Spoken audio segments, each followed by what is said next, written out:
آج جو میں ٹاپک لے کے بیٹھا تھا نا, گھروں میں بھی لوگوں نے فضول آڑ کباڑ بہت جمع کیا ہوا ہے, بہت جمع کیا. کسی کے گھر پہ چھاپا مارو, پتہ نہیں کیا کیا نکلے گا گھر سے اس کے. یہ کیوں رکھا ہوا ہے, یہ شاید کام آ جائے. اسٹور میں گھسو تو آدمی نکل نہیں سکتا. دیکھو ایک اصول بناؤ, گھر میں جو چیز 1 سال استعمال میں نہیں آئی اس کو نکال دو گھر سے. اس کی سزا کیا ہے بولو؟ نکال, ایسی کی تیسی. آپ کہیں گے بھائی ہو سکتا ہے اگلے سال آ جائے, نہ ہو سکنے پر چلے گئے نا. پوری دنیا بھی اگر سمیٹ کے جمع کر دو گے تو آپ کا دل نہیں بھرے گا. ہلکے پھلکے رہو, ہنسی خوشی زندگی گزارو. سمجھتے ہو 1 سال بہت ہوتا ہے. 1 سال بھی یہ چیز استعمال میں نہیں آئی ہے, اس کی گردن اڑا دی جائے گی. گردن اڑانے کا مطلب اس کو گھر سے باہر نکال دو. ایسا نہ ہو کہ وہ کوئی بلی کی گردن اڑا دیں آپ, ٹھیک ہے نا, کہ یہ 1 سال تھے اس کو میں نے پوچھا نہیں. تو پالتے ہیں نا لوگ جانور, 1 سال سے میاؤں نہیں کیا اس نے, اس کو گھر سے باہر نکال دو آپ. میں لوگوں کو اپنی کچھ مثالیں دیتا ہوں. میں نے ایک پنجرا خریدا تھا پرندے پالنے کے لیے, مجھے ٹائم نہیں ملا. آج کل وہ بڑا بہترین سا بنوایا میں نے. آج کل 1 سال ہو گیا. میں نے کہا ایسی کی تیسے. حالانکہ پرندے پالنے کا شوق تا حال برقرار ہے, لیکن کیوں نکالا اس کو کہ بھائی اب جب یعنی دوبارہ خریدوں گا اب میں. یہ سزا کیا ہے کہ 1 سال تک اس کو استعمال کیوں نہیں کیا. اب اس کی اپنے آپ کو سزا دو کہ اب اگر دوبارہ شوق پیدا ہوا تو نئے سرے سے خریدیں گے. اس کی سزا یہ کہ یہ گھر سے باہر. اب وہ آپ کی مرضی ہے, اس کو بیچ دیں یا صدقہ کر دیں, وہ آپ کا ہیڈیک ہے. صدقہ کرنے کی ہمت نہیں ہے, بیچ. اب 3 ڈبے والوں کو تو ویسے ہی دے دیا کرو یار. 3 ڈبے والوں سے بھی روٹیوں کے پیسے لے رہے ہوتے ہیں, 10 روپے 20 روپے. وہ بیچارہ غریب ہے تبھی تو وہ گلیوں میں پیدل پھر رہا ہے. وہ اس کے جائیدادیں ہوتی تو یہ کام تھوڑی کر رہا ہوتا. اس کو ویسے ہی پکڑا دیا کرو بہت ساری چیزیں, بھائی یہ بھی لے جا, یہ بھی لے جا, یہ بھی نکالو. یہ جو اندر خناس ہم لوگوں, میں اپنی مثال دے رہا ہوں, میں کسی اور کو ملامت نہیں کر رہا. ہمارے اندر دنیا کی محبت کے گٹر ابل رہے ہیں, چشمے نہیں کہہ سکتے اس کو, گٹر ابل رہے ہیں. ایک فریج کھول کے دیکھو کسی کا, دھڑام سے چیزیں گر رہی ہوتی ہیں اس کے اندر سے. خواتین نے ہر چیز کہاں گھسائی ہوئی ہے, فریج میں. پہلے اگر تھوڑا شوربہ زیادہ ہو گیا, کھانا زیادہ ہو گیا تو بھائی اب بچے گا نہیں, فقیر کو دے دو, پڑوسیوں کو دے دو. اب نہیں, وہ ہوتے ہوتے ہوتے ہوتے اتنے کھانچے بھر رہے ہیں. فریج بھی چھوٹے پڑ رہے ہیں لوگوں کے. یار یہ والا فریج بھی چھوٹا ہے یار, اور تھوڑا بڑا, اور تھوڑا بڑا. ابے کیا کر رہا ہے تو, کیا خود گھسے گا اس میں؟ ایک وقت کا کھانا پکاؤ, زیادہ 2 ٹائم ہے. چلو جی خواتین کو سہولت ہو جاتی ہے, دوپہر کا کھانا رات بھی کھا لیا, دوبارہ پکانا نہیں, بس بہت ہے. اگلے دن کے لیے بولتے کیوں نہیں. کوئی بھی چیز گھر میں استعمال میں نہیں ہو رہی. جیسے میں نے ایک مثال دے دی, اسٹور میں سریا پڑا ہوا ہے, بھائی بیچ دو اس کو, پیسے آ جائیں گے. کچھ کوئی کام کی چیز کھا لو, اس میں نہاری کھا لو, بریانی کھا لو مسالے دار, کچھ تو کرو. رکھا ہوا ہے خام خامے. اتنے بڑے بڑے اسٹور ہیں, اتنے اس میں مال ملادہ پڑا ہوا ہے. مشین خراب ہو گئی تھی, واشنگ مشین, اس کو اسٹور میں گھسیڑ دیا جا کے. نئی مشین لے لی, وہ کیا کر رہی ہے وہاں پہ, اس کو نکالو باہر. اس سے آپ کو ملے گا سکون. کیا ملے گا؟ دنیا کی محبت بھی نکلے گی. کپڑے بھی بہت رکھے ہوئے ہیں, الماری کھولو, کپڑے وہ فلانی عید پہ بنائے تھے, فلانی. ہمارے حضرت فرماتے تھے 4 جوڑے رکھو ایک ٹائم پہ. کتنے؟ 4. 5واں آئے, روزانہ نیا کپڑا خریدو اگر اللہ نے پیسہ دیا ہے, پرانے والے کو نکالو. خواتین کو بھی یہ کہتے تھے آپ 4 جوڑے رکھیں ایٹ اے ٹائم. جو مالدار خواتین ہیں نا, جن کو روز نئی تقریب میں نیا جوڑا پہننا ہے, 4 رکھیں. اب اگلا سلوانا ہے تو پرانا والا صدقہ. آپ کسی گھر میں جائیں نا, پیٹی کھول کے تو دیکھیں خواتین کے جوڑے. عمر بڑھتی جا رہی ہے, آپ بوڑھی ہوتی جا رہی ہو, اور آپ نے دلہن کے کپڑے اب تک سنبھال کے رکھے ہوئے ہیں. یہ آپ پہ جچتے نہیں ہیں, سمجھ رہے ہیں؟ جہیز پہ جو ملے تھے اور جو شادی والے دن جو جوڑا پہنا تھا, جو غرارے شرارے, وہ اب اٹرم پٹرم اتنا کچھ بھر کے رکھا ہوا ہے. بھائی کیسے روح نکلے گی؟ یہ ایک جوڑے سے روح نکلنا بہت ٹینشن والا کام ہوگا.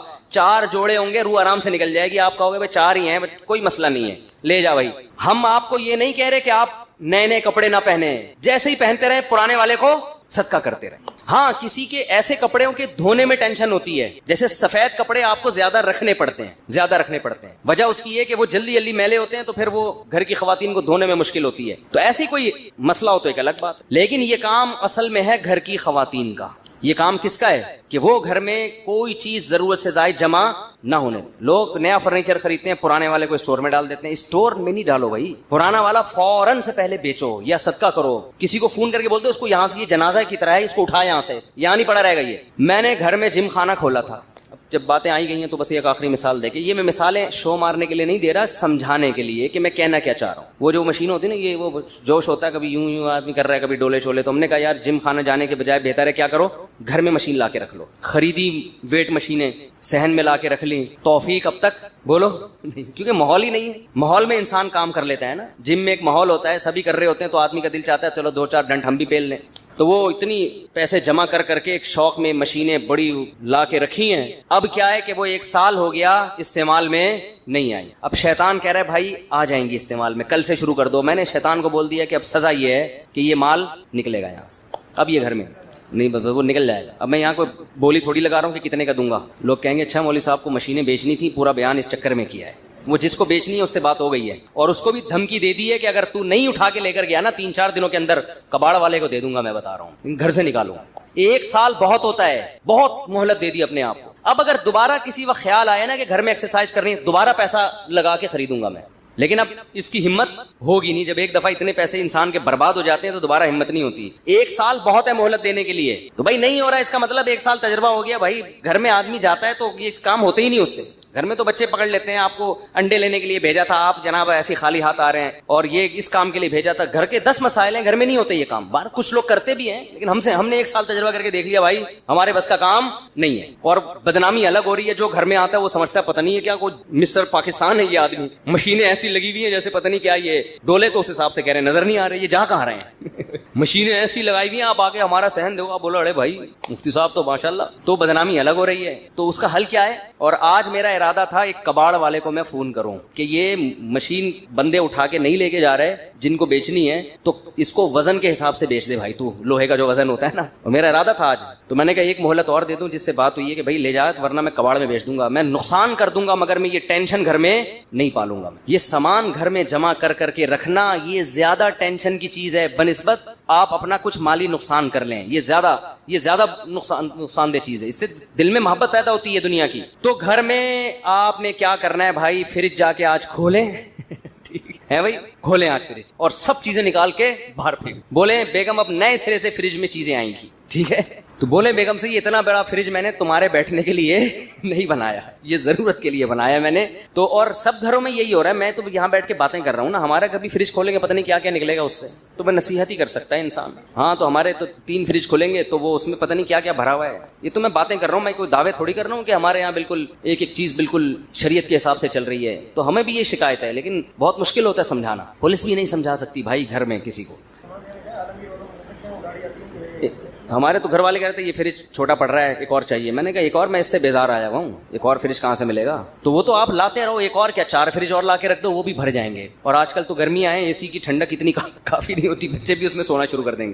فریج کبھی نہیں بھرے گا. جتنے بڑے بڑے فریج لے لو وہ کم ہی پڑیں گے. آپ جب تک قناعت پہ نہیں آؤ گے ہمارا پیٹ بھر نہیں سکتا. نبی نے فرمایا کہ انسان کا پیٹ قبر کی مٹی کے علاوہ کوئی چیز نہیں بھرے گی. توند اس وقت جا کے بھرے گی ہماری جب مریں گے نا اور مٹی جانا شروع ہوگی. پھر ہم کہیں گے اب نہ مجھے فریج چاہیے, نہ مجھے گاڑی چاہیے, نہ مجھے گھر چاہیے. میں ایکچولی سکون سے ہوں, بس مجھے تمیز سے سونے دو یہاں آرام سے. تو اس لیے بھائی گھروں سے کیا کرنا ہے, بیگم کے علاوہ بچوں کے علاوہ جتنی چیزیں ہیں ٹھیک ہے آہستہ آہستہ نکالنا شروع کریں. تو یہ بھی مال جمع کرنے میں داخل ہے. یہ جو آپ نے اتنا سامان گھر میں ہم نے اکٹھا, برتن پورے سال استعمال نہیں ہوتے, ڈنر سیٹ رکھا ہوا ہے جی, نہیں ہو رہے تو صدقہ کرو, اس کو نکالو بھائی. اس کی سزا یہ ہے کہ مارکیٹ سے کیا کرو, اس کو شارٹ کرو. تو یہ بھی ایک حب دنیا کی علامت ہے, دنیا کی محبت کی علامت. اسلام میں جتنا فوکس نماز کو کیا گیا ہے کسی حکم کو نہیں کیا گیا. اچھا ہمارا مسئلہ کیا ہے کہ نماز عبادت مقصودہ میں سے, دیکھیں شریعت میں 2 طرح کی عبادتیں ہیں.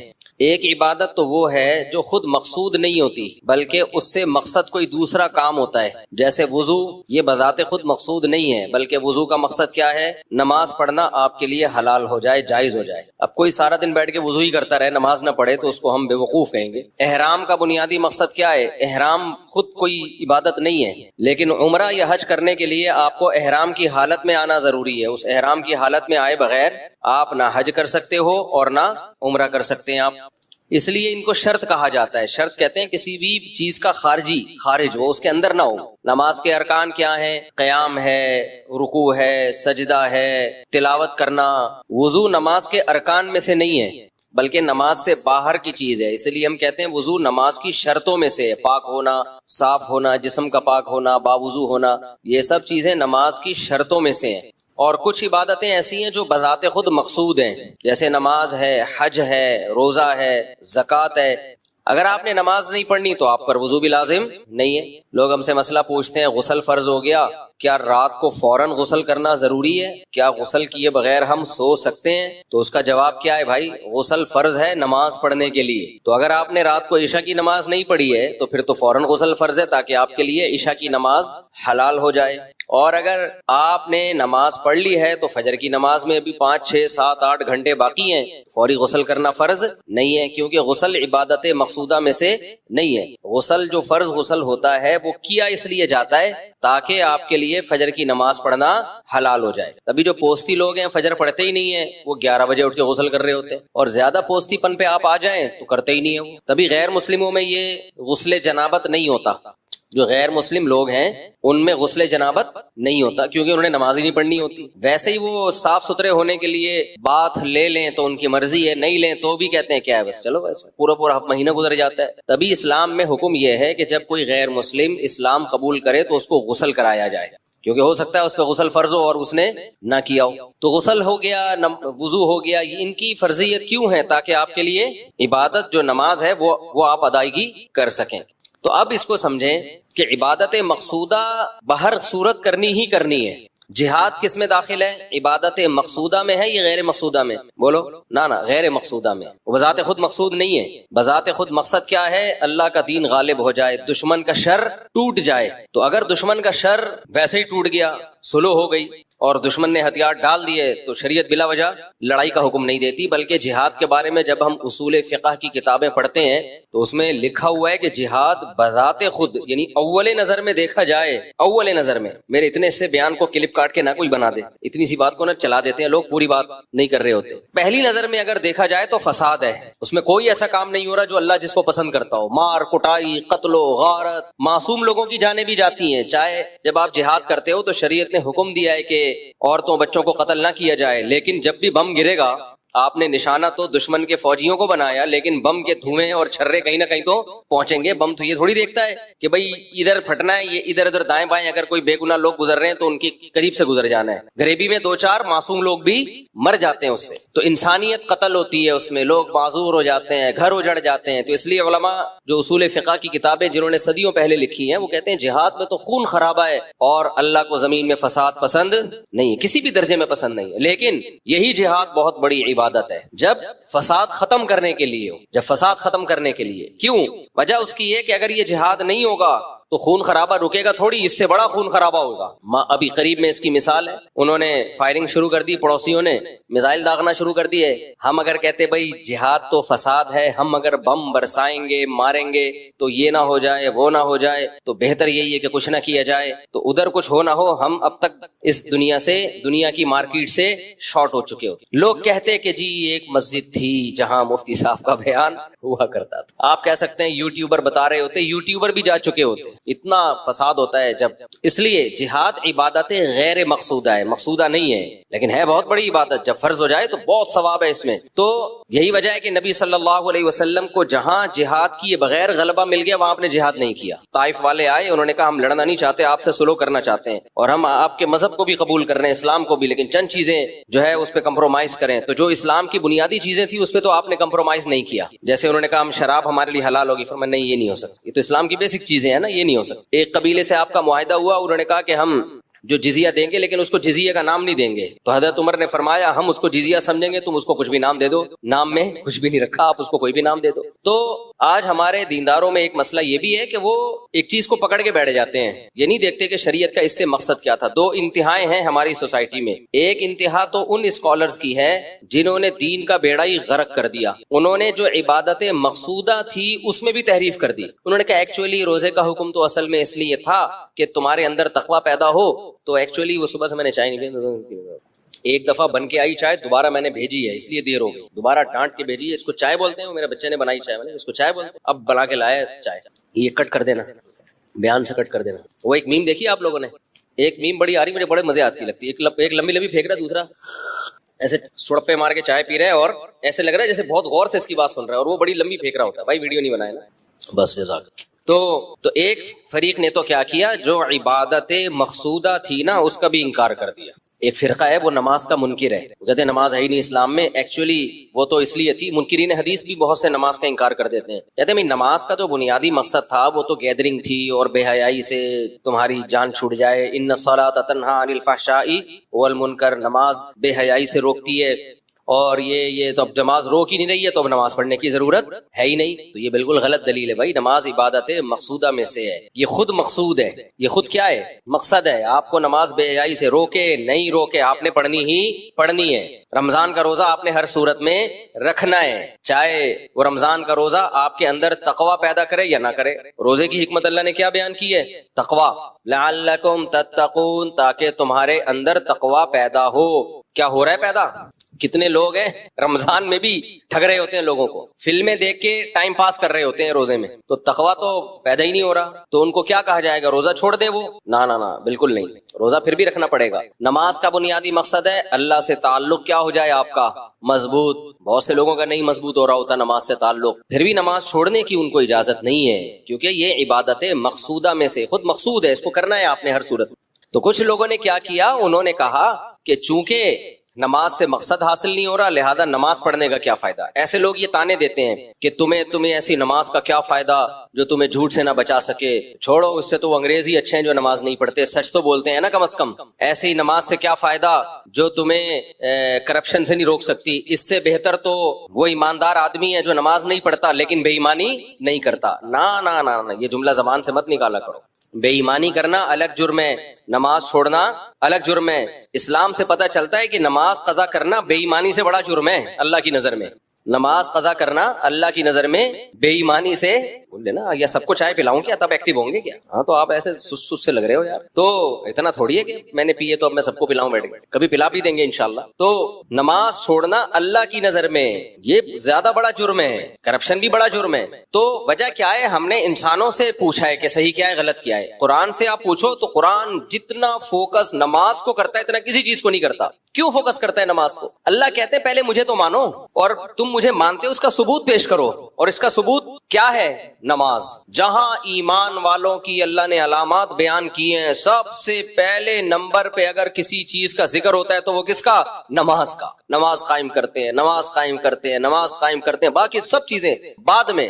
معاہدوں کی پابندی کرتے ہیں، یہ بھی اگلے نمبر پہ بیان کیا اللہ نے، ایگریمنٹ کو پورا کرتے ہیں، وعدوں کو پورا کرتے ہیں، سچ بولتے ہیں، سب علامتیں بعد میں بیان ہوتی ہیں۔ اللہ کی نظر میں جب اللہ ایمان والوں کی علامتیں ذکر کرتے ہیں ان میں سب سے پہلے کس کو بیان کرتے ہیں؟ نماز کو۔ یہاں ایک اشکال ہوگا، بھائی یہ کیا بات ہے، اللہ تعالیٰ نماز کو زیادہ فوکس کر رہے ہیں، بھلے لوگوں کو ٹوپیاں کراتے رہو، جھوٹ بولتے رہو۔ یہ وجہ نہیں ہے کہ اللہ کو جھوٹ سے نفرت نہیں ہے، قرآن میں آتا ہے لعنت اللہ علی الکاذبین، جھوٹ بولنے والوں پر اللہ کی لعنت۔ اصل میں اللہ نے نماز کو سب سے زیادہ فوکس اس لیے کیا ہے کہ ہم کسی چیز میں اچھائی اور برائی کا جو کرائیٹیریا اور معیار ہے نا ہمارا، وہ ڈیفرنٹ ہے، اور اللہ کا معیار ہم سے بولو ڈیفرنٹ ہے۔ جیسے کوئی بھی شخص بات کر رہا ہوں ہم کہتے ہیں یار اس میں میرا جو کیا ہے وہ اوپینین ہے نا وہ تھوڑا سا ڈیفرنٹ ہے، میں ذرا ڈیفرنٹ اینگل سے دیکھتا ہوں، میں تھوڑا مختلف زاویے سے چیزوں کو دیکھتا ہوں۔ مجھے آج پتا چلا کامران مسیح تو پائلٹ ہی نہیں ہے، اگرچہ بیان سے ہٹ کے ایک بات ہے، آج پتا چلا کامران مسیح تو، میں تو جانے والا تھا اس کے گھر، آپ کو حیرانگی ہو رہی ہے، وہ تو نیویگیٹر ہے ایئر فورس میں، اچھی بات ہے، یعنی چلو ایئر فورس میں کوئی نہ کوئی اس کی خدمات ہیں، لیکن وہ تو پائلٹ ہی نہیں ہے۔ اچھا مجھے یہ اس لیے پائلٹ ہی نہیں ہے بھائی، وہ نہ جہاز کا پائلٹ ہی نہیں ہے، اچھا آدمی ہے، ہمیں کو اس سے وہ نہیں، چلو ایئر فورس میں ہونا بھی ہمارے لیے فخر کی بات ہے، ایئر فورس میں ہے بس اتنا بھی کافی ہے، مقصد کسی کو حوصلہ شکنی کسی کی کرنا نہیں۔ مجھے یہ اشکال اس لیے ہوا، میں نے کہا یار ایک ہی پائلٹ تھا، باقی ہم تو سنے 40 جہاز اڑے تھے۔ یہ جو فائٹ ہوئی ہے نا اس کو ڈاگ فائٹ کہا جاتا ہے نا، دیکھو کتا کیسے لڑتا ہے، وہ مہمان اپنے جو گھر یار یہ ٹاپک چینج ہو جائے گا، اس کو نماز کے بعد سوال جواب کے سیشن میں اس کو نمٹائیں گے ہم اس مسئلے کو، ورنہ یہ سارا بیان میرا جنگ پہ چلا جائے گا۔ تو لیکن بعد آج مجھے پتا چلا کہ نہیں میں نے جو رپورٹیں طلب کی ہیں وہ بالکل، میں یوٹیوب کی رپورٹ نہیں پیش کر رہا، میرے پاس بھی 2 رپورٹیں ہیں، بیویاں 4 ہیں لیکن رپورٹیں 2 ہیں۔ تو اچھا خیر یہ تو پھر ٹاپک چلتا رہے گا۔